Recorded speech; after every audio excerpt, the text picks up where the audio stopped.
여러분 안녕하십니까? 안녕하세요. 용과 싸우는 여자의 일생, 이러한 총주제로 이어지는 성서 예언 세미나, 오늘은 5번째 시간입니다. 오늘은 전체 8번의 순서 중에 용의 전략이라고 하는 제목으로 5번째 시간을 갖게 되겠습니다. 내용은 이제 창세기와 다니엘과 계시록에 나오는 전체 내용을 종합해서 이제 말씀을 드리려고 하는 것입니다. 아이들이 이렇게 싸우고 있을 때 가서 잘 들어보면 이유가 있어요, 없어요? 이유가 있어요. 왜 형이 2개를 가지고 나를 하나를 주느냐, 뭐 등등 이런 이유가 있어요. 그것을 우리가 쟁점이라고 합니다. 쟁점. 이 용의 전략, 그렇게 선과 악이 싸우는 데 있어서 그 쟁점이 무엇이냐? 용이, 사탄이 어떤 전략으로 이 싸움을 끌고 가고 있느냐? 그것을 이해하는 것은 올바른 신앙과 올바른 믿음을 갖기 위해서 대단히 중요한 것입니다. 이 사탄의 전략이 인간이 타락하자마자 창세기 3장에서 인간이 타락하는 역사가 나오죠. 4장이 시작되면서 바로 사탄의 전략이 나오는 것입니다. 무엇이 싸움의 쟁점인지. 마태복음 24장 24절에 보면 거짓 그리스도와 거짓 선지자들이 표적과 기사를 보이면서 택하신 자, 아주 신실하게 하나님을 잘 믿고자 하는 사람들까지도 미혹해 간다고 그랬어요. 그리고 베드로전서 5장 8절에 보면은 근신하라 깨어라 너희 대적 마귀가 우는 사자처럼 두루 다니며 삼킬 자를 찾는다고 그랬어요. 사탄은 인간보다 월등한 존재입니다. 그래서 인간들을 어떻게 미혹할 때 넘어갈지 사탄이 제일 잘합니다. 우리 한 사람 개인의 약점과 특성을 사탄이 너무나 잘 아는 것입니다. 그래서 이러한 것을 잘 알고 있는 사탄이 이 전체 선악의 역사의 흐름을 어떻게 끌고 가느냐, 오늘 이 문제를 이제 공부하게 되는 것입니다. 먼저 창세기 4장에 등장하는 이 2 제사에 대하여 좀 공부를 하면서 사단의 전술 전략을 좀 살펴보겠습니다. 여러분이 이 이야기를 너무나 잘 아십니다. 가인은 땅의 소산으로 제물을 삼아 여호와께 제사를 드렸습니다. 아벨도 제사를 드리긴 드렸는데 양의 첫 새끼와 기름으로 제사를 드렸습니다.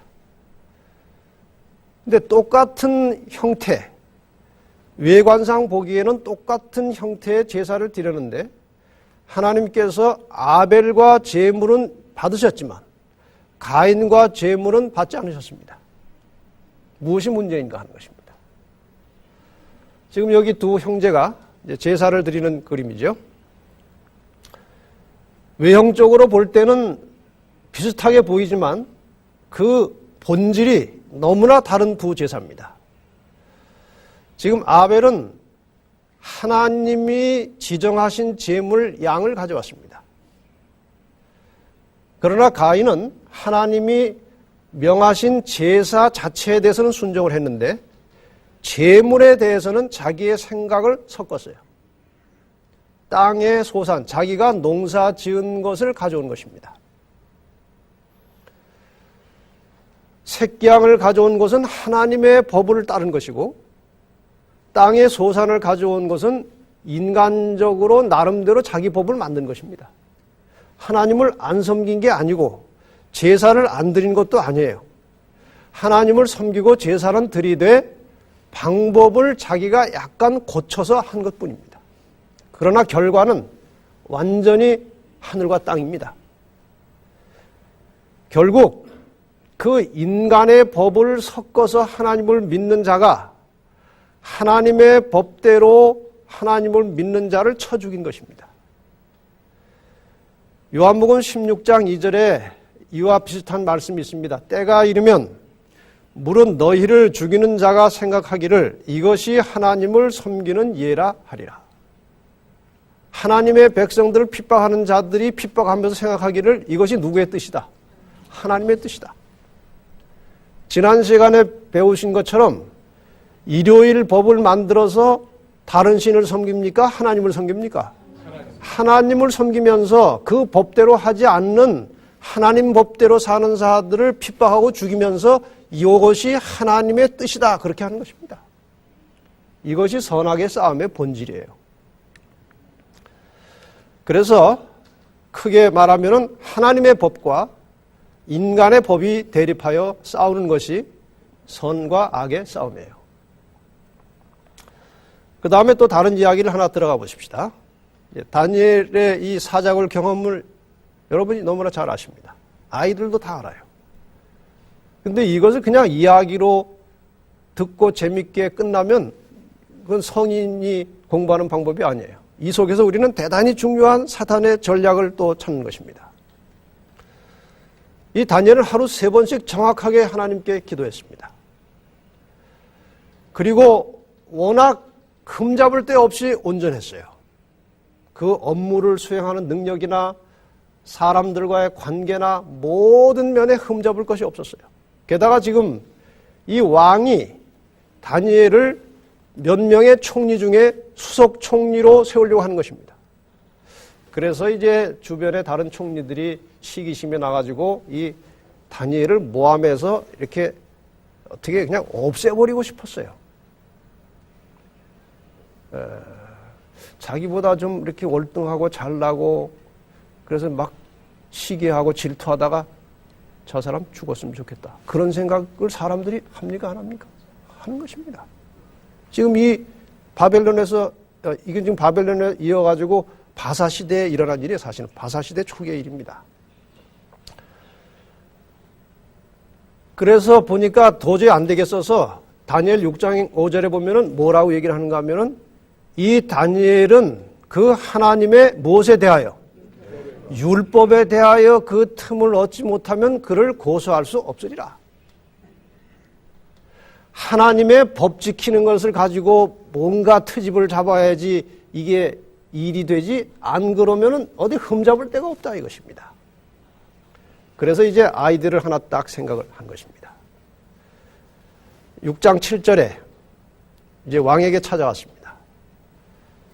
나라의 모든 총리와 수령과 방백부와 모사와 관원이 의논하고 왕에게 한 무엇을 세우며 율법을 세우며 한 금령을 정하실 것을 구하려 했다.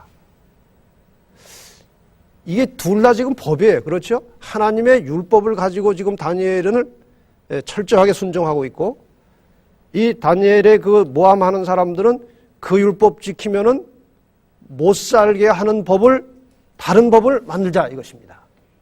이건 대단히 중요한 문제예요. 그래서 무슨 법을 정했습니까? 왕이요. 그것은 곧 이제부터 30일 동안에 누구든지 왕 외에 어느 신에게나 사람에게 무엇을 구하면 사자굴에 넣기로 한 것입니다.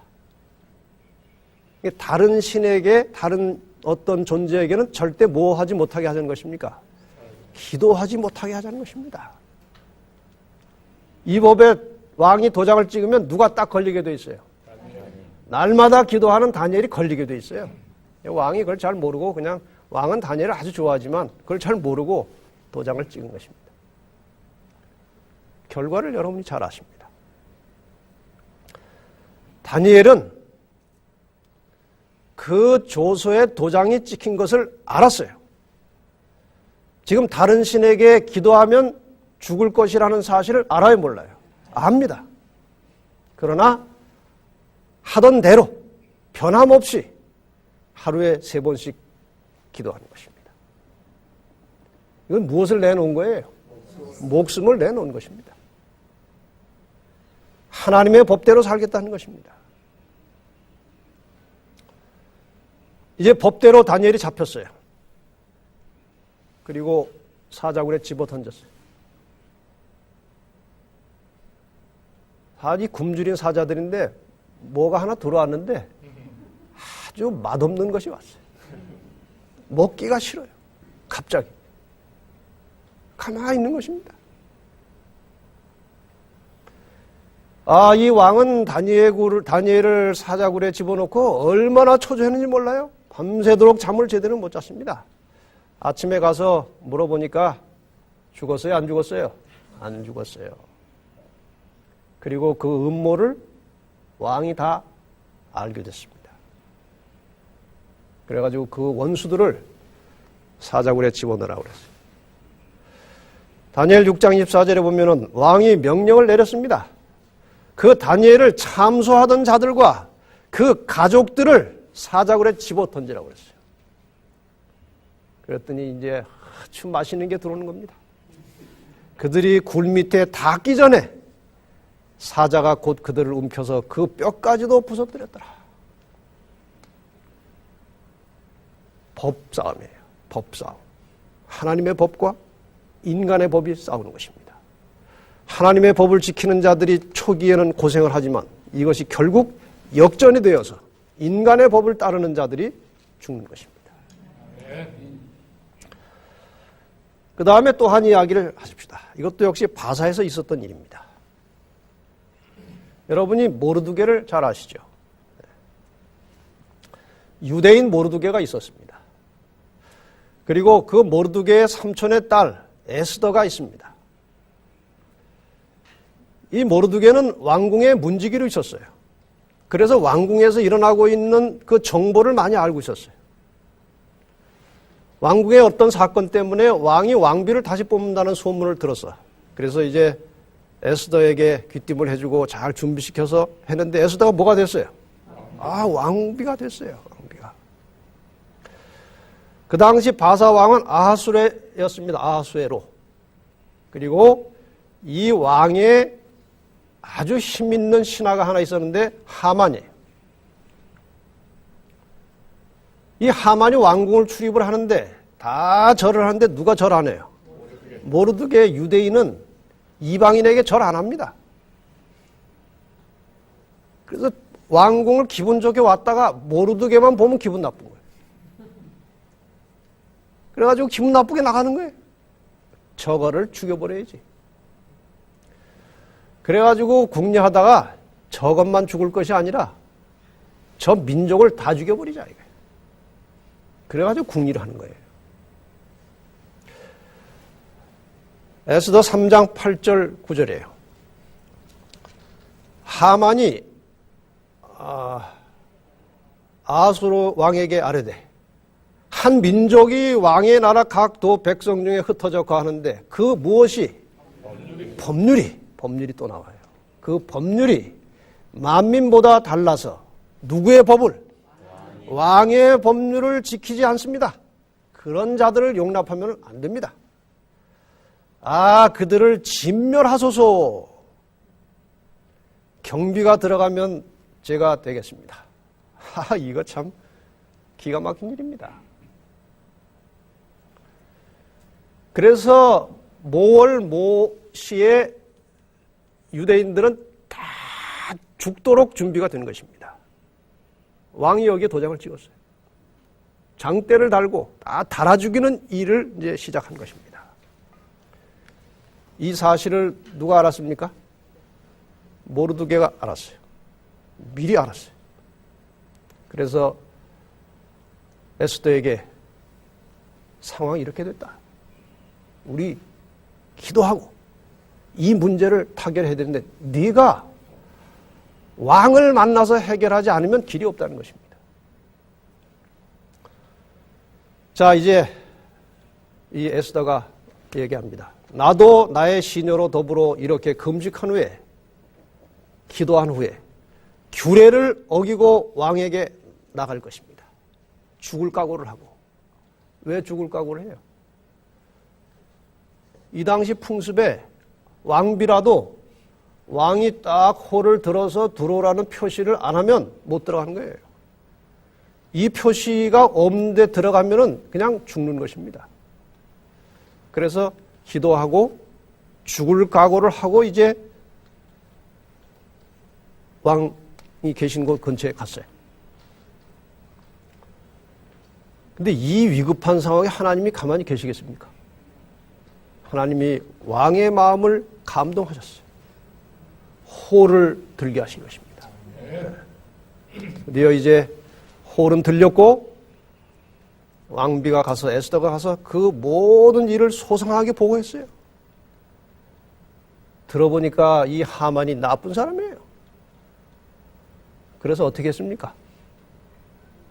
에스더 7장 9절 10절에 가로되 하만을 그 나무에 달라 하매 모르드게를 달고자 한 나무에 하만을 다니 왕의 노가 그치니라. 이게 다 역전극 아닙니까? 다니엘도 죽을 뻔하다가 살아나고 또 하나님의 율법을 지키는 유대인들도 죽게 되었다가 살아나고 이게 반복되는 선악간의 싸움의 역사예요.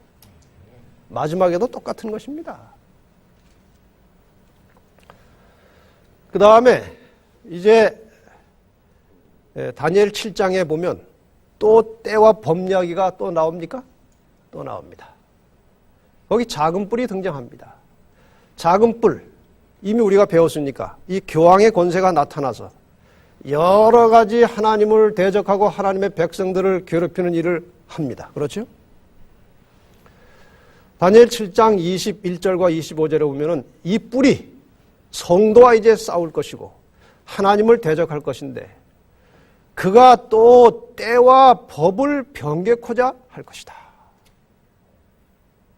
이건 분명히 누구의 법입니까? 이 지금 작은 뿔이 변개하려고 하는 법이 하나님의 법이에요? 사람의 법이에요? 하나님의 법을 고치겠다는 것입니다. 하나님의 때를 고치겠다는 것입니다. 자, 그럼 과연 이 하나님의 법과 때가 어떻게 변경이 되었는지 그 역사를 한번 살펴보겠습니다. 신약 성경에는 일요일 예배의 근거가 전혀 없습니다. 다시 말하면 일요일 예배를 성경절로 증명해서 확인할 수 없어요. 일요일 예배에 대한 공식적인 기록은 역사적으로 서기 150년 이후로 나타납니다. 바나바 서신 15장과 저스틴 마르트의 첫 변증서 67장에 일요일 예배에 대한 기록이 나타나는데 그것이 서기 150년경의 문서입니다. 자, 그럼 어떻게 해서 이제 사도시대 이후에 언제부터 일요일 예배를 시작하게 되었느냐 하는 것입니다. 서기 132년부터 135년 사이에 로마에 대한 유대인 반란이 있었습니다. 유대인들이 로마에 대해서 대규모 반란을 일으켰습니다. 그런데 그 주동자는 발코케바라고 하는 사람이고 대단히 조직적으로 이 반란을 일으켰어요. 그래서 로마에서 22군단, 아주 정예부대 22군단을 파견해가지고 그 데모를, 그 반란을 진압하도록 했습니다. 그런데 유대인들은 전쟁의 천재들입니다. 그렇게 쉽게 넘어가지 않아요. 지금도 보세요. 이스라엘 그 조그만 나라가 하나 있지만 그 주변에 큰 아랍 국가들이 그거 못 잡아먹어요. 이때 이 발코케바를 주동으로 하는 이 반란군이 도망가는 척하면서 로마의 22군단을 엥켈이라고 하는 아주 험한 골짜기로 유인해서 들어갔어요. 그리고 골짜기에는 매복군이 이미 많이 숨어 있었어요. 로마 22군단이 막 따라 들어갔는데 오도 가도 못하는 상태에서 이 매복군들이 나와가지고 이 22군단을 완전히 그냥 초전박살을 냈어요. 우리말로. 그래가지고 이제 혼비백산해가지고 이제 도망을 간 것입니다. 얼마나 창피했는지 그 다음에 로마 역사에서 이 22군단이라는 군대 편제를 삭제했다고 그랬어요. 아주 망신을 당한 것입니다. 대로마 제국이. 그래서 이제 화가 나가지고 이제 함부로 덤벼들지 않았어요. 초토화 작전으로 들어갑니다. 마을 하나하나를 포위해가지고 전멸시키는 거예요. 이 초토화 작전이라는 거는 남녀노소 짐승 가리지 않고 다 죽이고 건물 다 부시는 것입니다. 그래서 985개 마을을 전멸을 시켰고 약 100만 명의 죽임을 당하는 끔찍한 일이 벌어졌습니다. 이제 분이 그래도 덜 풀렸어요. 그래가지고 보복 조치를 만들었는데 이 조치를 위반하면 사형시키겠다 이것입니다. 유대인들을 겨냥한 것입니다. 첫째, 토라 사용 금지, 모세오경 못 본다. 경전을 못 보게 하는 것이에요. 그 다음에 둘째는 할례를 하나님과 이스라엘 그 백성 사이에 대단히 중요한 사인으로 알고 있는 할례를 금지시켰어요. 그 다음에 안식일 예배, 하나님 예배하는 토요일 날 모여서 예배하는 그 금지. 이 세 가지를 어기면 사형이에요. 근데 이 영향이 누구에까지 미쳤습니까? 이 당시 기독교인들한테까지 미친 것입니다. 당시에 안식일을 지키던 무리가 둘이 있었어요. 유대인들도 안식일을 지켰지만 초대교회에 그리스도인들도 안식일을 제7일 안식일을 지키고 있었습니다. 그래서 그 당시 안식일을 지키던 기독교인들에게도 핍박이 온 것입니다.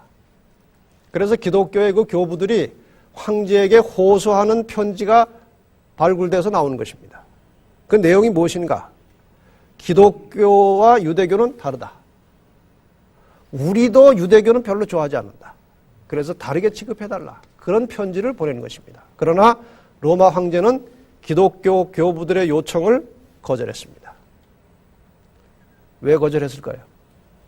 그 속에 지금 누가 작용을 하고 있어요? 사탄이 작용을 하고 있는 것입니다. 지금 하나님의 때 안식일을 사단이 바꾸려고 시도하는 중이거든요. 황제가 들을 리가 없어요. 그래서 핍박이 계속해서 이어졌고 교회 내부적으로 이제 분란이 일어납니다. 안식일을 그래도 계속 지키려는 사람들이 있었고 그 다음에 안식일 대신에 일요일을 좀 지키다가 나중에 다시 돌아가자 뭐 그런 사람들도 있었고 그 다음에 로마에게 잘 보이기 위해서 일요일도 지키고 또 우리대로 안식일도 지키고 이런 사람도 있었고 여러 종류의 사람들이 나타난 것입니다. 아시는 대로 그 당시 일요일은 이교도들의 예배일이었습니다. 태양신을 숭배하는 그 당시 이교도 중에서 태양신 숭배하는 무리가 가장 많았고 다수였습니다. 그들이 주류였어요. 그들이 예배하는 날이 썬데이. 썬이 뭡니까? 태양. 태양의 날이었습니다. 그래서 결과적으로 말하면은 이교도들의 예배일이 어디로 들어온 것입니까? 교회 안으로 들어온 것입니다. 그래서 일요일 예배 시작의 배경을 요약하면 이런 것입니다. 서기 132년경에 일어났던 유대인 반란 그 이전에는 일요일 예배에 대한 문서가 없습니다. 그래서 150년경 바나바 서신에 처음에 나타나는 것으로 봐가지고 일요일 예배는 아까 말씀드린 대로 유대인 반란 이후에 시작된 것이 확실합니다. 그것 때문에, 그 사건 때문에. 그러나 일요일 준수가 즉시로 안식일 준수를 대체한 것은 아니고 한동안 두 날을 모두 지키는 일들이 병행되고 있었습니다. 드디어 305년경에 올리어스라는 감독이 일요일을 거룩하게 지키자고 하는 말을 공식적으로 하기 시작했습니다. 그러한 분위기와 배경 속에서 313년 콘스탄틴 황제가 밀란 칙령을 내렸고 기독교에 자유를 주었습니다. 여러분이 아시는 대로 기독교가 자유롭게 된 다음에 점점 더 교회가 발전하고 순결해지고 하나님께 가까이 갔습니까? 타락했습니까? 타락했어요. 여지없이 교회가 타락했습니다. 314년 갈리아 아를레스 회의에서 드디어 부활절 일요일 준수 일자 문제를 논의하기 시작했는데 일요일을 바로 예배일로 들여오기에는 조금 적합하지 않은 것입니다. 성서적으로. 그러니까 예수님이 부활한 요일은 무슨 요일입니까? 일요일이 맞는 것입니다. 그래서 부활절을 지키는 뜻에서 일요일 날 한번 모임을 정식으로 만들어 보자. 이제 그런 문제가 논의된 것입니다. 이러한 논의 중에 321년에 콘스탄틴 황제가 드디어 일요일 휴업 명령을 발표합니다. 그 내용은 존경스러운 이 태양의 날에 모든 판사들과 도시에 사는 사람들 그리고 장사하는 사람들은 휴업해라. 농사 짓는 사람들은 약간 예외를 뒀습니다.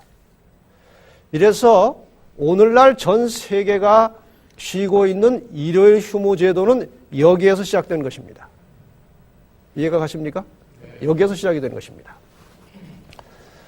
그래서 이제 일요일 날 휴무하는 제도가 이제 공식화되었어요.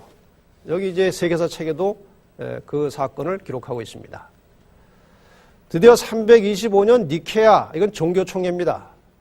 일요일을 예배일로 안식일로서는 아니지만 부활절로 성수하도록 결의했습니다. 325년에. 실제로 그 신문 기사에도 94년 1월 달에 나타난 이 신문 기사에도 가톨릭 교는 325년 니케아 공의회에서 유대교를 신의로부터 일탈로 규정하고 유대인을 이교도로 낙인 찍는 선언을 발표함으로써 반유대주의 입장을 공식화하고 안식일도 토요일에서 일요일로 바꿨다. 이렇게 돼 있어요. 그 다음에 343년 사르티카 회의에서 일요일을 그냥 부활절 정도가 아니고 신성하게 지키는 날로, 더 나아가서 일요일을 주의 날로 개칭해서 예배를 드리자. 이렇게 이제 의논을 한 것입니다. 마침내 364년 라오디게아 총회에서 일요일을 성일로 구별하는 법규를 결의했어요. 그리고 그 내용은 이런 것입니다. 그리스도인들은 유대화하거나 토요일 안식일에 게을러서는 안 되고 이날에 토요일에 일을 해야 할 것이지만 주의 날은 특별히 존중이 여기고 그리스도인이 되었으니 이날에 일하지 말 것이다. 이렇게 해서 일요일 예배를 법적으로 승인하여 지키기 시작하는 일이 시작된 것입니다. 이해가 가십니까? 네.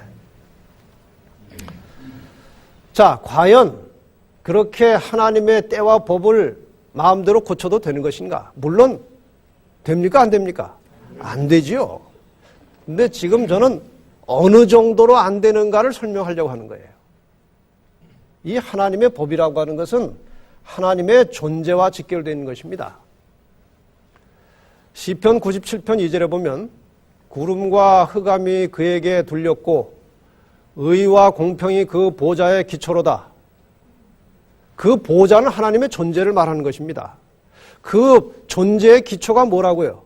의와 공평이다. 의라고 하는 것은 체데크라고 하는데 어떤 기준이나 법을 말하는 것이에요. 공평이라고 하는 것은 미스파트라고 하는데 이것은 그 기준에 의해서 통치하는 것입니다.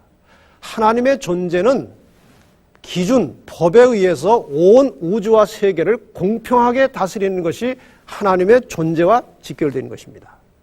지금 이 세상에서 일어나고 있는 구속의 모든 역사는 하나님이 정하시고 생각하신 그 법도를 어기지 않는 법에 의해서 하나님이 인간을 구원해 가시는 것입니다. 그만큼 하나님의 존재는 이 법과 공의에 기초하고 있는 것입니다.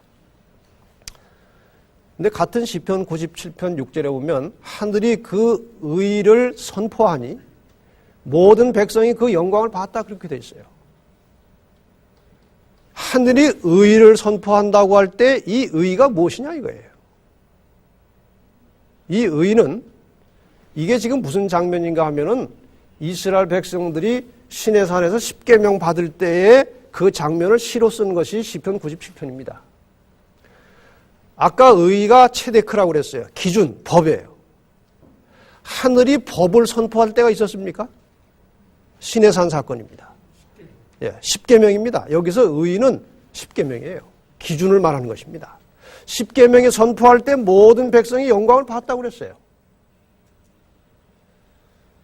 자, 그러면은 그 십계명이 지금 어디에 들어가 있습니까? 그 의의가 어디 들어가 있어요? 이 성소 안에 들어가면 지성소가 있죠? 지성소 안에 법궤가 있죠? 법궤 위에 하나님의 임재가 있죠? 쉐키나가. 그 하나님의 임재 밑에 뭐가 들어있어요? 계명이 들어있는 것입니다. 그 존재의 기초가 뭐라고 그랬어요? 보호자의 기초가 의와 공평이라고 그랬죠.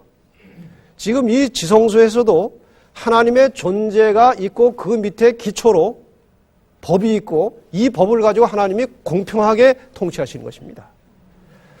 그러므로 이 하나님의 계명을 고친다거나 법에 손을 대는 것은 하나님의 존재에 대한 도전입니다. 제가 성화단생의 68페이지에서 아주 적절한 인용구를 찾을 수 있었어요. 신약 성경은 하나님의 율법을 바꿔놓지 않았다. 넷째 계명 가운데 나타난 안식일의 신성성은 여호와의 무엇과 같이 보좌와 같이 견고하게 확립되어 있다. 이 안식일을 포함한 하나님의 계명은 하나님의 보좌의 기초고 하나님의 존재와 직결된 것입니다. 절대로 하나님의 계명에 손을 대면 안 되는 것이고 그것은 하나님에 대한 정면 도전입니다. 일요일을 바꿨다. 안식일을 일요일로 바꿨다. 이건 하나님의 존재에 대한 도전입니다. 일반 사람들이 생각하는 것보다 훨씬 심각한 문제를 안고 있는 것이에요. 마침내 법도 바꿨죠. 때와 무엇을 바꾼다고 그랬어요? 법까지 바꾼다고 그랬잖아요. 그래서 안식일의 때를 바꾸고 법도 이렇게 바꾸어서 하고 있는 것입니다. 결국 용과 여자의 싸움의 패턴이 있어요. 경배의 대상, 하나님을 다른 신으로 바꾸는 것입니다. 경배의 시간을 안식일에서 일요일로 바꾸는 것입니다. 이것이 싸움의 패턴 중에 하나입니다. 하나님의 법 대신에 누구의 법을 세워요? 인간의 법을 세우는 것입니다. 그리고 인간의 법을 세운 자들이 하나님의 법을 따르는 자들을 죽이려고 하는 것입니다. 이것이 아주 정확하게 진행되는 선악과의 싸움의 패턴이에요. 그러나 결과는 죽이려고 하던 자들이 마침내 어떻게 돼요?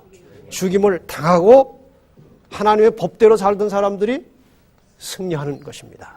우리가 신앙을 바르게 하려면 이 원리를 알아야 하는 것입니다. 여러분 공감하십니까? 네, 이거는 변할 수 없는 원칙이고 법이에요. 결국 신본주의, 하나님 중심 신앙과 불신앙이 아니고 인간 중심의 신앙이 대립을 하는 것이 선악간의 싸움이에요. 그러니까 여러분들 신앙생활 하다가 절대로 하나님의 말씀을 내 현실에 맞춰서 적당하게 타협하고 얼버무리면 안 되는 것입니다. 그것이 인본주의 신앙이에요. 인본주의 신앙에 물들어가고 길들이기 시작하면은 그건 더 이상 이제 신앙이 아닙니다. 오히려 하나님의 이름에 욕을 돌리게 되는 것입니다. 언제나 하나님의 말씀의 원칙에 굳게 서서 순수한 마음으로 그 말씀을 따라가시기를 바랍니다. 네. 이제 마지막으로 이것이 극치에 달하는 사건이 벌어집니다. 짐승의 표와 하나님의 인입니다. 여러분이 아시는 대로 이미 계시록 13장에서 짐승의 표에 대한 말씀이 나왔습니다. 그건 인간의 법이에요. 짐승의 우상에게 경배하라는 것입니다. 그 표를 받으라는 것입니다. 굴복하라는 것입니다. 반면에 하나님의 법은 하나님의 인으로 나타납니다. 잘 아시듯이. 이것은 하나님의 인을 가지고 와서 그 하나님의 백성들이 이마에 인치기까지 땅이나 바다나 해하지 말라.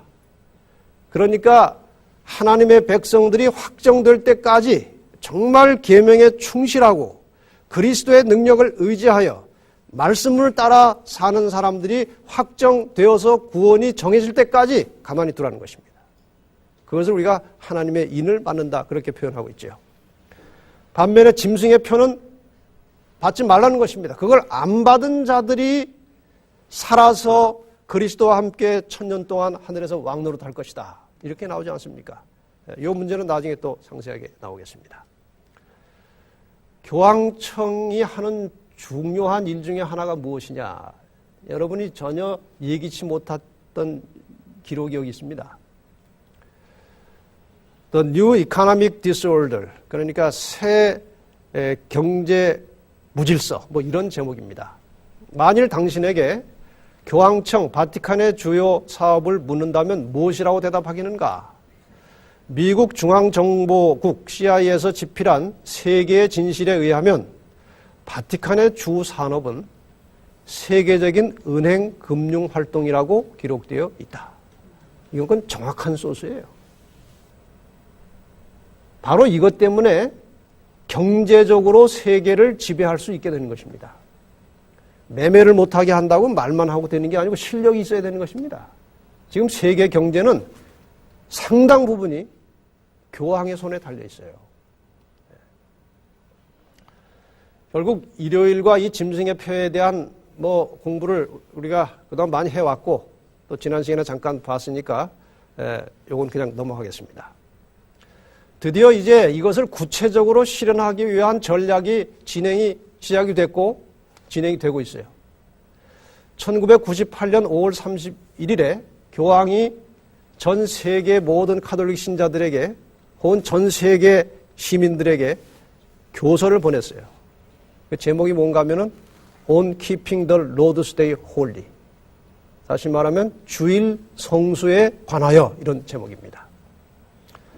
거기 87개 항목 중에 67번째 이런 내용이 있습니다. 일요일 휴식을 통하여 사람들은 매일의 관심사와 의무들의 적당한 균형을 발견하게 될 것이고, 우리가 늘 고심하는 물질적인 사물들은 영적인 가치들로 전환될 것이며, 그리하면 우리는 함께 살아가는 사람들의 얼굴에서 행복해하는 모습을 보게 될 것이다. 어떻게 하면? 일요일을 잘 지키면 행복해질 것이다. 계속해서 이렇게 기록되어 있습니다. 사람이 하나님과 화목하고 자신과 다른 사람과도 화목하게 되는 날인 일요일은 사람들로 하여금 자연계의 경이로움을 새로운 눈빛으로 바라보게 하는 순간이 될 것이다. 이게 참 말이 안식일에 해당하는 말을 다 갖다가 집어넣은 것입니다. 사람이 하나님과 화목하고 다른 사람과도 화목하게 되고 자연의 경이로움을 느끼는 그 날이 시간이 언제입니까? 그건 안식일이에요. 그런데 일요일을 이제 그런 날로 하겠다는 것입니다. 그 다음에 중요한 것은 그리스도인들은 일요일 성수의 의무라는 측면에서 법률의 보호를 받기 위해 뭐 할 것이다? 투쟁할 것이다. 일요일 강제법을 만들기 위해서 투쟁을 하겠다. 이루어질까요? 안 이루어질까요? 이루어지지요. 성경이 그렇게 될 것이라고 예언됐으면 반드시 이루어집니다. 그 다음에 1999년 7월에 나온 사도 목회 서신, 이건 남미 쪽에서 나온 것 같아요. Future for America, 미국의 미래, 뭐 이런 뜻으로 해석할 수 있겠죠. 거기 9개의 항목에 대해서 상당히 강력한 어조로 이런 기록을 하고 있습니다. 여기 6번째, 영원하신 하나님께서 부활하신 날인 성일, 일요일 외에 다른 어떤 날을 준수하는 자들에 대해 관용할 수 없다. 이 날을 위해 우리는 로마 카톨릭 교회가 주장하고 있는 거룩한 말씀이 요구하는 바를 성취하지 않을 수 없다. 이것이 사람의 운명을 결정하게 될 것이다. 이 일요일 강제법을 따르고 굴복하느냐 안 하느냐에 따라서 뭐가 결정된다는 것입니까? 운명이 결정될 것이다. 이것은 이제 우리 쪽에서도 할 수 있는 말이에요. 이것에 의해서 뭐가 결정되는 거예요? 운명이 결정되는 거예요. 7번은 이런 것입니다. 우리는 성일인 일요일을 어기는 자들에 대해 관용할 수 없다. 그러한 자들은 법정의 절차를 통해 양심의 자유를 발휘하지 못하도록 사법적인 형벌을 받게 될 것이다. 그러니까 신앙과 양심의 자유를 앞으로는 어떻게 하겠다는 것입니까? 박탈하겠다는 것입니다. 여러분, 9.11 사태를 그냥 하나의 사건으로 보시면 안 됩니다. 9.11 사태 이후에 미국이 테러리스트를 아주 색출해서 완전히 없애겠다는 의지를 가지고 사람들 한 사람 한 사람을 조사하기 시작했습니다. 공항 들어가고 나갈 때 또 개인의 사생활에 대해서 서서히 이제 침해를 하는데, 그전에는 그런 분위기를 도무지 만들 수가 없었어요, 미국에서. 근데 9.11 사태 이후로 온 미국의 시민들이 테러리스트에 대한 아주 혐오감, 아주 극도의 반발감을 가진 상태에서 우리가 테러리스트를 다 색출해서 없애야 되니까 그것을 잡는 일에, 조사하는 일에 여러분이 뭐 해달라는 거예요? 협조해달라는 거예요. 그러니까 좀 희생하겠다는 것입니다. 지금 세계는 양심의 자유와 신앙의 자유가 간섭을 받고 서서히 침해를 받는데 길들여져 가고 있는 시간입니다. 지금 그런 기간이에요. 이것이 점점 익숙해지고 이것이 보편화돼 버리면 나중에 일요일 강제휴업법을 만들어서 요구해도 순응하게 돼 있어요. 지금 갑자기 만들어서 요구하면은 뭐 신앙의 자유, 양심의 자유 해가지고 난리가 납니다. 그러나 지금 분위기가 서서히 양심과 신앙의 자유를 희생하고 양보하는 분위기가 만들어지는데 그것이 9.11 사태 이후에 일어나는 세계적인 분위기입니다. 자, 결국 이 세계의 정치가들은 이것이 올 것을 알고 있습니다. 지금 여기 그림에 보이는 저 사람이 누구 같아요? 부시 닮았습니까? 그림 참 잘 그렸어요. 저것은 부시가 재선을 위해서 선거운동할 때에 2004년 2월 26일자 다이토나 비치 뉴스 저널에 나온 것입니다. 그 밑에 영어로 된 설명에 이 만평에 뭐라고 되어 있는가 하면은 여기에 내 보수적 지지파들이 정말 좋아할 제안이 있습니다. 그것은 다름이 아니라 사람들을 일요일에 교회 가도록 요구하는 헌법 개정안이 바로 그것이죠. 다 준비도 돼 있고 마땅히 결국에 가서는 이렇게 해야 된다는 사실을 다 인식하고 있어요. 이제 이 법을 국민들이 수용할 수 있는 준비가 갖춰지면 만들어서 발표하면은 이것이 즉시로 세계적으로 영향을 미쳐서 우리에게까지 현실로 오는 것입니다. 이것이 가시적으로 현실적으로 나타나면 역사는 아주 신속하게 마지막을 향해서 가는 것입니다. 바로 그때에 하나님의 백성들에게 임하는 능력이 늦은비 성령이라는 것입니다. 그래서 일요일 법령과 함께 늦은비 성령이 부딪혀서 큰 역사가 일어나면 완전히 이제 둘로 갈라짐으로 세상 역사는 끝나는 것입니다. 이것이 지금 거의 초일기에 들어가고 있다는 것입니다. 결국 이 땅에 사는 자들은 다 짐승에게 우호한다고 경배하는데 누구만 빼고 어린 양의 생명책에 이름이 기록된 자들은 빼고 다 경배하게 될 것이다. 그래서 성도들에게 무엇이 필요하다고 말씀하십니까? 인내가 필요하다. 계시록 13장 10절 말씀을 같이 읽겠습니다. 시작. 사로잡는 자는 사로잡힐 것이요 칼에 죽이는 자는 자기도 마땅히 칼에 죽으리니 성도들의 인내와 믿음이 여기 있느니라. 여러분 조금 더 참으십시다. 하나님의 말씀을 순종하고 그분의 뜻을 따라 사는 일에 나의 모든 것을 바쳐서 주님의 뜻이 내 삶에서 실천되도록 하는 일에 방해가 되는 것, 장애가 되는 것 다 극복하고 조금만 더 참으시기를 바랍니다. 아멘. 성도들의 인내가 있는데 계명과 예수 믿음을 지키는 자들에게 인내가 필요하다고 말씀하십니다. 이제 결국 운명의 깃발이 꽂힐 것입니다. 안식일이라는 깃발, 이건 하나님의 명령이에요. 일요일 깃발, 인간의 제도입니다. 이 두 깃발 중에 우리는 어느 한 깃발 아래 서야 할 것입니다. 하나님 중심의 신앙이냐, 인간 중심의 신앙이냐. 여러분 모든 삶을 통해서 말씀 중심, 하나님 중심의 신앙을 하시기를 바랍니다. 아멘. 한 목사님이 암에 걸렸다가 우리 기별을 받고 완전히 회복이 됐어요. 개신교회 목사님이. 그래가지고 이제 너무 건강해졌어요. 먼저 있던 교회에서 자기 교회로 다시 오면 교회를 맡기겠다는 것입니다. 갈등이 왔어요.